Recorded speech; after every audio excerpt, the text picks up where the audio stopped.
Il y a 5 ans, dans la foulée des printemps tunisiens et égyptiens, les Libyens se révoltent à leur tour.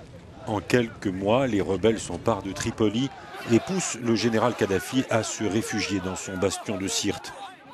C'est là qu'il y a 5 ans s'achève la première guerre civile libyenne, avec le lynchage devant les caméras du monde entier de celui qui fut 42 ans à la tête du pays.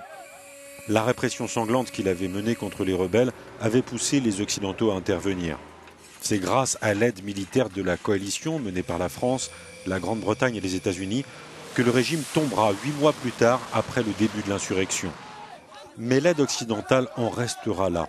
À peine un an plus tard, l'assassinat à Benghazi de l'ambassadeur américain et de 3 de ses collègues est un tel choc pour les Américains comme pour leurs alliés qu'ils signent la fin de leur présence dans le pays.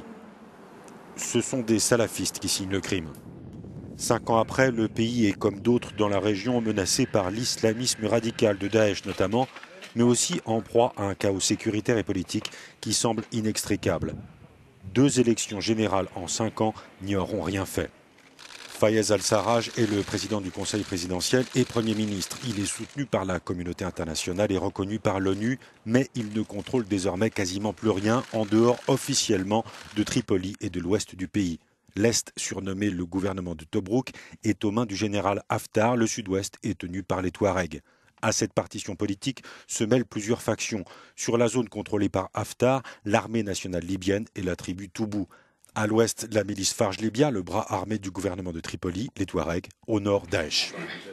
Contrairement aux accords de 2015, Sarraj n'a jamais reçu l'aval du Parlement de Tobrouk. Dernier avatar en date, Khalifa Ghebreil, l'ancien chef de gouvernement qui aurait repris ses fonctions et le contrôle des bâtiments officiels de Tripoli. Si la situation à Tripoli est confuse, à Tobrouk, en revanche, Khalifa Haftar, l'ancien général de Kadhafi, s'impose peu à peu sur le terrain militaire dans son offensive face à Daesh et aux troupes de Tripoli, mais aussi sur le terrain diplomatique. Quant aux civils, leurs conditions de vie se sont nettement détériorées ces 5 dernières années. À tel point que bon nombre de Libyens en viennent aujourd'hui à regretter l'époque où ils vivaient sous la dictature.